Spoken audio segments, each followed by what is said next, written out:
Hello दोस्तों, मैं हूँ राजा दयाल सिंह और आप देख रहे हैं मेरे YouTube channel my YouTube bullet पर। आज हम आपके लिए लेकर आए हैं भारत के संविधान का प्रस्तावना।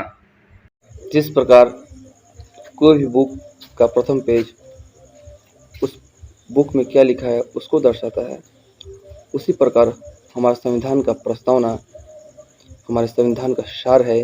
यानी कि संविधान में क्या क्या बातें लिखी गई हैं, हमारा देश लोकतांत्रिक देश है या नहीं, इसका जिक्र भी हमारे प्रस्तावना में है। हमारा देश एक सामाजिक देश है या नहीं, इसका भी जिक्र हमारे प्रस्तावना में है। हमारा देश धर्मनिरपेक्ष या पंथ निरपेक्ष देश है, इसका भी उद्देश्य हमारे प्रस्तावना में उल्लिखित है। जब भी सुप्रीम कोर्ट इस बात पर चिंतित रहती है कि हमारा संविधान का मूल ढांचा क्या है, तो वह हमारे प्रस्तावना को ही मुख्य या कहें बेस मानती है। प्रस्तावना इस प्रकार है कि हम भारत के लोग, we are the people of India, हम भारत के लोग भारत को एक संपूर्ण प्रभुत्व संपन्न, यानी कि हम भारत को एक ऐसा देश बनाएंगे, यानी कि हमारे संविधान में भारत एक ऐसा देश है जो किसी भी देश पर निर्भर नहीं है। We are the people of India यानी कि हम भारत के लोग भारत को एक संपूर्ण प्रभुत्व संपन्न, समाजवादी, पंथ निरपेक्ष।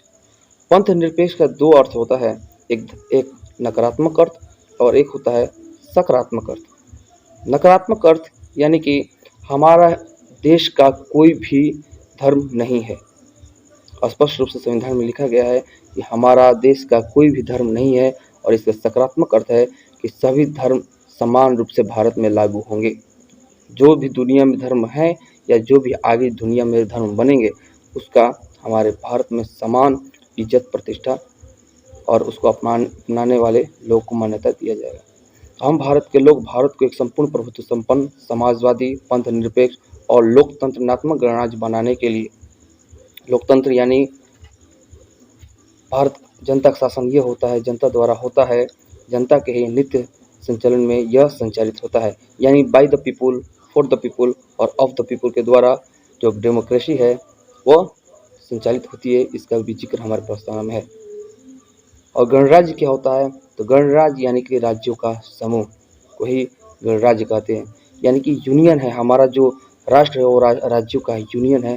तो फिर से हम दोहराते हैं कि हम भारत के लोग भारत को एक संपूर्ण प्रभुत्व संपन्न, समाजवादी, पंथ निरपेक्ष और लोकतंत्रात्मक गणराज्य बनाने के लिए तथा उनके समस्त नागरिकों को सामाजिक, आर्थिक और राजनीतिक न्याय, यानी कि हमारे जो भारत देश में जो भी व्यक्ति रहे हैं या रहते हैं, उनको कैसा न्याय मिलेगा, तो सामाजिक, आर्थिक और राजनीतिक न्याय मिलेगा। समाज में सब लोग बराबर हैं, सबको समान पैसा कमाने का अधिकार है। सामाजिक, आर्थिक और राजनीतिक सबको समान रूप से चुनाव लड़ने का भी अधिकार है। वो भले सवर्ण हो या कोई भी वर्ण हो या कोई भी धर्म का हो, उसको महिला हो या कोई भी हो, थर्ड जेंडर हो, कोई भी हो, उनको समान रूप से हमारा संविधान बोलता है कि वह राजनीति में आ सकते हैं। तो सामाजिक, आर्थिक और राजनीतिक न्याय, विचार, अभिव्यक्ति, विश्वास की स्वतंत्रता। हमारे देश में रहने वाले लोगों को एक प्रकार की स्वतंत्रता भी दी जाती है। कैसी स्वतंत्रता दी जाती है, तो सामाजिक रूप से स्वतंत्रता दी जाती है। सामाजिक, आर्थिक और राजनीतिक न्याय, विचार, अभिव्यक्ति, विश्वास, किस धर्म में आप विश्वास करते हैं, इसका भी स्वतंत्रता हमारे संविधान में दी जाती है। तो सामाजिक, आर्थिक, राजनीतिक न्याय, विचार, अभिव्यक्ति, विश्वास और धर्म की स्वतंत्रता, प्रतिष्ठा और अवसर की समता। आपको, यदि आप भारत में रहते हैं, आपको इसका प्रतिष्ठा, आपका प्रतिष्ठा भी बना रहेगा, सबका प्रतिष्ठा एक बराबर। ये नहीं कि पैसे वाले व्यक्ति हैं तो इनका प्रतिष्ठा ज़्यादा रहेगा, प्रतिष्ठा कम मिलेगा।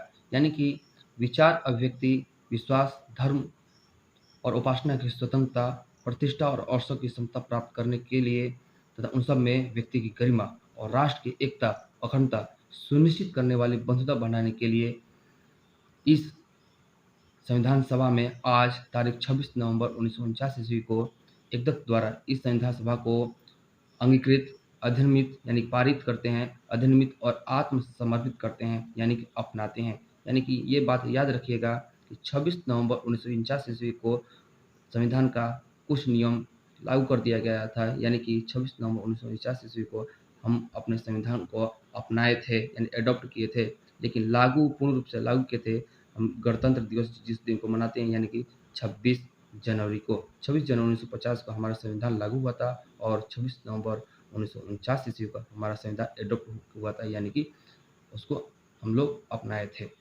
धन्यवाद। जय हिंद, जय भारत।